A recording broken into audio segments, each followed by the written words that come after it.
Hello, അപ്പൊ നമ്മുടെ പുതിയൊരു വീഡിയോയിലേക്ക് എല്ലാവർക്കും സ്വാഗതം. അപ്പോൾ വളരെങ്കിലും നമ്മുടെ ചാനൽ സബ്സ്ക്രൈബ് ചെയ്യാതെയാണ് കാണുന്നുണ്ടെങ്കിൽ ഒന്ന് കയറി സബ്സ്ക്രൈബ് ചെയ്യുക, ലൈക്ക് ചെയ്യുക, ഷെയർ ചെയ്യുക, കമന്റ് ചെയ്യുക. അപ്പൊ ഞാൻ ഇന്ന് എൻ്റെ വീട്ടിലാണ് കേട്ടോ. അപ്പോൾ നാളെ കർക്കിടക മാസം 1-ാം തീയതി അല്ലേ. അപ്പൊ ഞങ്ങളവിടെ കർക്കിടക മാസം 1-ാം തീയതി തലേന്ന് സംക്രാന്തി എന്നാണ് പറയാ. കറക്റ്റ് ആയിട്ടുള്ള കാര്യങ്ങളൊന്നും എനിക്കറിയില്ല, പക്ഷെ എന്നാലും നിന്റെ ഒരു അറിവ് വെച്ച് ഞാൻ പറയാന്ന്. ഇന്ന് ഞങ്ങൾ ഇവിടെ വൈകുന്നേരം പൊട്ടീനാട്ടുക എന്നൊക്കെ പറയും. അതായത് നമ്മുടെ ചീത്ത കാര്യങ്ങളെയൊക്കെ കളയുക എന്നാണ് അതിന്റെ അർത്ഥം. അപ്പൊ നമ്മുടെ വീട്ടിലുള്ള ആരെങ്കിലും മുതിർന്ന ആൾക്കാരൊക്കെ ഉണ്ടാവുമല്ലോ, ഓല് നമ്മള് ചാണകമൊക്കെ കുടഞ്ഞ് ഇങ്ങനെ വീട്ടിലൊക്കെ ഇങ്ങനെ ചൂട്ടൊക്കെ കത്തിച്ചിട്ട് എല്ലായിടത്തും ഇങ്ങനെ നടക്കും. ഇത് കറക്റ്റ് ആണോന്നൊന്നും എനിക്കറിയില്ല, ഞാൻ പറഞ്ഞു കേട്ട അറിവാണ്. സത്യത്തിലും ഞാനിത് കണ്ടിട്ടില്ല, ഉള്ള കാര്യം പറയുമ്പോൾ ഞാൻ കണ്ടിട്ടില്ല. അപ്പൊ ഞാൻ ഇങ്ങനെ പറഞ്ഞു കേട്ടിട്ടുള്ളതാണ്. ഞാൻ ആകെ കണ്ടത് ഞങ്ങളെ ഈ കർക്കിടക മാസം തലേ ദിവസം ഈ ദിവസം എന്തെങ്കിലും ഒരു മധുരപലഹാരം ഉണ്ടാക്കും. അത് നമ്മുടെ കാരണന്മാർക്ക്, അതായത് മരിച്ചുപോയ ആൾക്കാർക്ക് എന്ന് പറഞ്ഞ് അത് വെച്ചു കൊടുക്കും. ഈ വെച്ചു കൊടുക്കൽ നമ്മുടെ ഈ മലബാർ ഏരിയയിലാണ് ഉള്ളത് എന്നാണ് എനിക്ക് തോന്നുന്നത്. ഇനി വേറെ എവിടെയെങ്കിലും ഉണ്ടോയെന്നൊന്നും എനിക്കറിയില്ല, പക്ഷെ അങ്ങനെയാണ് ഉണ്ടാവുക. അപ്പോ ഇന്ന് അതിന് വീട്ടിലെ മധുരം ഉണ്ടാക്കുക. അപ്പൊ ഞാൻ ഒന്ന് പറഞ്ഞതുള്ളൂ എന്താ സംഭവം എന്നുള്ളത് കേട്ടോ. അപ്പൊ ഈ മധുരപലഹാരം ഉണ്ടാക്കിയിട്ട് നമ്മൾ വെച്ചു കൊടുക്കും. അപ്പൊ അതിന് മുന്നേ ഇങ്ങനെയാണ് പറഞ്ഞു കേട്ടത്, പൊട്ടിനെയും മക്കളെയും ചൂട്ടെടുത്തിട്ട് നമ്മളെ വീട് ചുറ്റോറും ഇങ്ങനെ ഇങ്ങനെ അഗ്നിശുദ്ധി വരുത്തുക എന്നാവും അതിന്റെ ഒരു ഉദ്ദേശം എന്നാണ് എനിക്ക് തോന്നുന്നത്.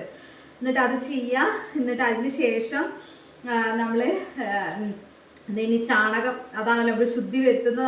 നമ്മളെ ഹിന്ദുവിന്റെ ഇതില് ചാണകമാണല്ലോ ഉണ്ടാവുക. അപ്പൊ അത് എല്ലായിടത്തും കുടഞ്ഞിട്ട് നേരെ ആൾക്കാര് പോയി ചെറിയ മക്കളാണല്ലോ ഉണ്ടാവുക. അപ്പൊ ഈ ദിവസം നല്ല മഴയായിരിക്കുമല്ലോ, നമ്മള് തോട്ടിലോ അടുത്തുള്ള പുഴയിലോ ഒക്കെ പോയിട്ട് കുളിച്ചിട്ട് വീട്ടിലേക്ക് വരിക. എന്നിട്ടാണ് നമ്മൾ ഈ മധുരപലഹാരം ഉണ്ടാക്കിയിട്ട് വെച്ചു കൊടുക്കുക. ഇതിന്റെ ഒരു ചെറിയ അറിവാണ്, എനിക്ക് കറക്റ്റായിട്ട് അറിയില്ല, എനിക്ക് അറിയുന്നേ പറഞ്ഞു. അപ്പൊ ഞാന് ഇന്ന് ആ മധുരപലഹാരം ഉണ്ടാക്കാൻ പോവാണ്. അപ്പൊ ഞാൻ ഉണ്ടാക്കുന്നത് എന്താണെന്ന് വെച്ചാൽ കലത്തപ്പാണ്. ഇവിടെ മലബാർ ഏരിയയിലൊക്കെ ഉള്ള ഒരു കലത്തപ്പാണ്. അപ്പൊ പെട്ടെന്ന് ഉണ്ടാക്കുകയാണ്. ഉണ്ടാക്കണമെന്നൊന്നും മധുരം എന്തെങ്കിലും വെച്ചു കൊടുക്കാം, അവില് കുഴച്ചിട്ടും നമുക്ക് മധുരം വെച്ചു കൊടുക്കാം. അപ്പൊ പെട്ടെന്ന് ഉണ്ടാക്കാന്ന് കരുതിയപ്പോ ഉണ്ടാക്കിയതാണ് കേട്ടോ. അപ്പം അപ്പത്തിനിട്ട അരിയാണ്, അപ്പൊ അതുകൊണ്ട് ഉണ്ടാക്കാന്നാണ് കരുതിയത്. അപ്പൊ ഇന്ന് എനിക്ക് ഏറ്റവും സിമ്പിളായിട്ട് ഉണ്ടാക്കാൻ പറ്റുന്ന ഒരു പലഹാരം ഉണ്ടാവില്ല, അതാണ്. എന്നും ഏറെ നന്നാവാറുണ്ട്. ഇന്ന് എങ്ങനെയാവുന്നൊന്നും എനിക്കറിയില്ല. നമുക്ക് നോക്കാം എങ്ങനെയാ ഉണ്ടാക്കാന്ന്. ഇത് ഞാനൊരു യൂട്യൂബ് ചാനൽ ഇതുപോലെ കണ്ടതാണ്. അപ്പൊ അവിടുന്ന് കണ്ടിട്ട് തന്നെ ഞാൻ ഉണ്ടാക്കാൻ വേണ്ടി പഠിച്ചതാണ് ഞാൻ. പക്ഷെ ഇപ്പൊ ഏകദേശം ഇത് ഉണ്ടാക്കാൻ തുടങ്ങിയിട്ട് എന്തായാലും ഒരു 6-7 വർഷമായിട്ട് ഉണ്ടാവും കേട്ടോ. അപ്പൊ നല്ല സിമ്പിളായിട്ട്. അപ്പൊ ഞാൻ ഇതിന്റെ കാര്യങ്ങളൊക്കെ ഇതിൽ ചെയ്ത് വെച്ചിട്ടുണ്ട്. ഒരു മിക്സിന്റെ ജാർ എടുത്ത് 1 ഗ്ലാസ് അരിയാണ് എടുത്തത്. അതിലേക്ക് 1 ഗ്ലാസ് അരിയിലേക്ക് 2 സ്പൂണ് തേങ്ങ, 2 സ്പൂണ് ചോറ്, അതുപോലെ തന്നെ ഇത്തിരി അപ്പക്കാര ഇട്ടിട്ടുണ്ട്, ഏലക്കായ ഇട്ടിട്ടുണ്ട്, നല്ല ജീരകം ഇട്ടിട്ടുണ്ട്, ഇത്തിരി ഉപ്പും കൂടെ അത് ഇട്ടിട്ട് ഇതാ ഇവിടെ വെച്ചിട്ടുണ്ട് കേട്ടോ. അടിച്ചേരെ മിക്സിന്റെ ജാറിൽ ഇട്ട് വെച്ചിട്ടുണ്ട്. ഇനി നമുക്കിതൊന്ന് അരച്ചെടുക്കാം കേട്ടോ. അതിൻ്റെ കൂടെ തന്നെ ഇത് റെഡി ആവുമ്പോഴേക്ക് തന്നെ റെഡി ആവാനുള്ള സാധനമാണ് നമ്മളെ ശർക്കര ഉരുക്കാൻ വേണ്ടി വെച്ചിട്ടുണ്ട്. 2 ഇതിലേക്ക് ആയതുകൊണ്ട് ഞാൻ വലിയ 2 അണി ശർക്കരയാണ് കേട്ടോ എടുത്തത് 1 ഗ്ലാസ് അരിയിലേക്ക്. അതാണ് ഇതിൻ്റെ ഒരു കറക്റ്റ് അളവ്. ശർക്കരയും കൂടെ മെൽറ്റ് ചെയ്യാൻ വേണ്ടി വെച്ചിട്ടുണ്ട്. അപ്പോൾ ഇതിന് വെള്ളം കൂടി പോകരുത്, അത് മാത്രമേ ഇതിനുള്ള ഒരു ഇതുള്ളൂ. അപ്പോൾ ഇത് ആട്ടി എടുത്തിട്ടുണ്ട്. നല്ല വെള്ളം കൂടി പോവും ചെയ്യരുത്, എന്നാൽ വെള്ളം കുറഞ്ഞു പോവരുത് കേട്ടോ. അപ്പോൾ ആ ഒരു പാകമാണ് വേണ്ടത്. എന്നിട്ട് നമ്മളിത് ഒരു പാത്രത്തിലേക്ക് ഒഴിക്കാം. എന്നിട്ട് അതിന് ശേഷം നമ്മൾ മെൽറ്റ് ചെയ്ത് വെച്ചിട്ടുള്ള ശർക്കര ഇല്ലേ, അതും അതുപോലെ തന്നെ ഇതിലേക്ക് ഒഴിക്കാം. അപ്പം ഇതിൽ കല്ലുണ്ടാവും, അതുകൊണ്ട് നമുക്ക് അരിച്ചൊഴിക്കേ. ആ ചൂടോടുകൂടി തന്നെ ഒഴിക്കണം കേട്ടോ. ഗ്ലാസ്സിലേക്ക് അരിയിലേക്ക് ഏകദേശം വെള്ളത്തിൻ്റെ അളവ് ഒരു ഗ്ലാസ് മതി കേട്ടോ. 1/2 ഗ്ലാസ് ശർക്കര ഉരുക്കാനും അല്ലെങ്കിൽ 1 ഗ്ലാസ് ശർക്കര ഉരുക്കാനും ബാക്കി അരി അരയ്ക്കാനും എന്നുള്ള രീതിയിൽ വെള്ളം മതിയാവേ. അപ്പോൾ ഇനി നമുക്ക് ഈ ഇങ്ങനെ ചൂടായി വരുന്ന ശർക്കര അല്ലേ, ആ പാകത്തിൽ തന്നെ നമുക്ക് ആ ബാറ്ററിലേക്ക് ഒഴിച്ചു കൊടുക്കാം കേട്ടോ.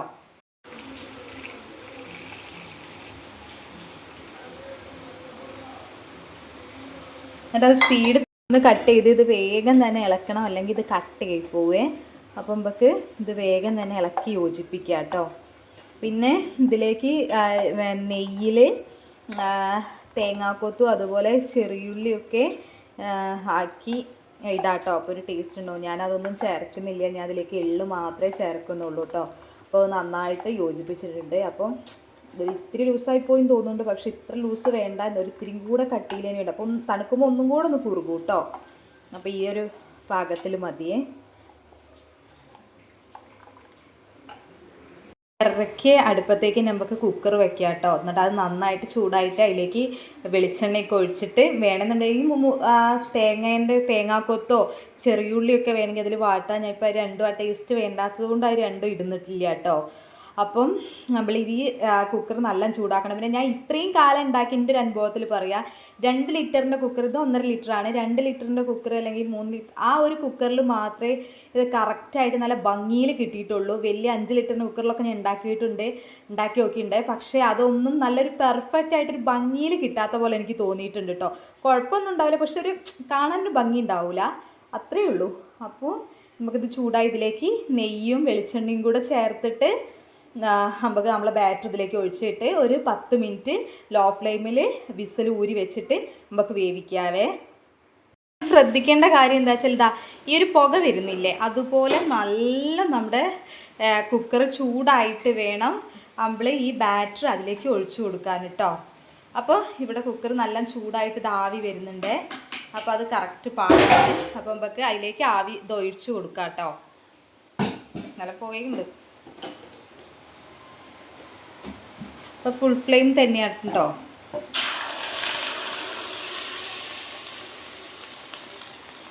അപ്പോൾ ഫുള്ളിൽ തന്നെയാണ് കിടക്കുന്നത്. കുറച്ച് എള്ളും കൂടെ അതിൻ്റെ മുകളിൽ. ഇതൊക്കെ സ്പീഡ് ചെയ്യേണ്ട കാര്യമാണ്. ഇതിപ്പോൾ ഇനി എന്താവുമെന്ന് എനിക്കറിയില്ല.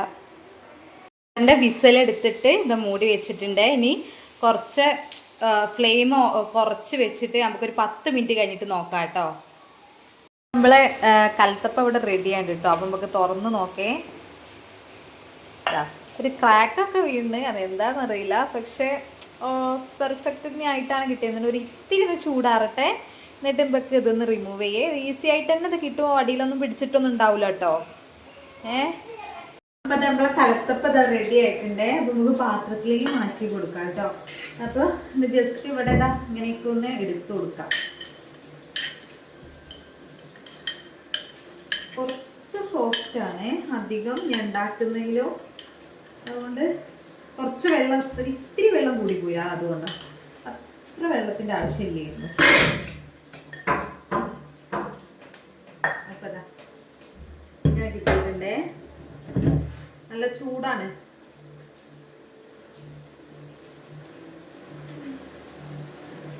അപ്പം ഇതാ ഇന്നത്തെ വീഡിയോ ഇത്രയേ ഉള്ളൂ. അപ്പം ഇനി നിങ്ങൾ വെച്ചെടുത്തിട്ടാണ് ഇത് കഴിക്കുക കേട്ടോ. അപ്പം മുറിച്ചത് ആരെടുത്തിട്ടുണ്ടാവും. നമ്മൾ എന്തിനാ ചൂടോടെ ശർക്കര ഉരുക്കിയത് ഒഴിക്കുന്നത് വെച്ചാൽ ഇതിൽ ആരെടുക്കാനൊക്കെ വേണ്ടിയിട്ടാണ് ശർക്കര അങ്ങനെ ചൂടോടെ ഒഴിക്കുന്നത്. അപ്പം ഇത് പെർഫെക്റ്റ് ആണ്. ഉള്ളൊക്കെ വെന്തിട്ടൊക്കെ തൊട്ട് നോക്കി കഴിഞ്ഞാൽ ഒന്നും ഇങ്ങനെ പ്രത്യേകിച്ച് ഇതിൽ പറ്റി പിടിക്കുന്നില്ലെങ്കിൽ ഇത് വെന്തിട്ടുണ്ടാവും കേട്ടോ. അപ്പം ഇന്നത്തെ വീഡിയോ ഇത്രയേ ഉള്ളൂ. ആരെങ്കിലും നമ്മുടെ ചാനൽ സബ്സ്ക്രൈബ് ചെയ്യാതെയാണ് കാണുന്നുണ്ടെങ്കിൽ ഒന്ന് കയറി സബ്സ്ക്രൈബ് ചെയ്യുക, ലൈക്ക് ചെയ്യുക, ഷെയർ ചെയ്യുക, കമന്റ് ചെയ്യുക. അപ്പോൾ ഓക്കെ, അടുത്ത വീഡിയോ ആയിട്ട് വീണ്ടും കാണാം.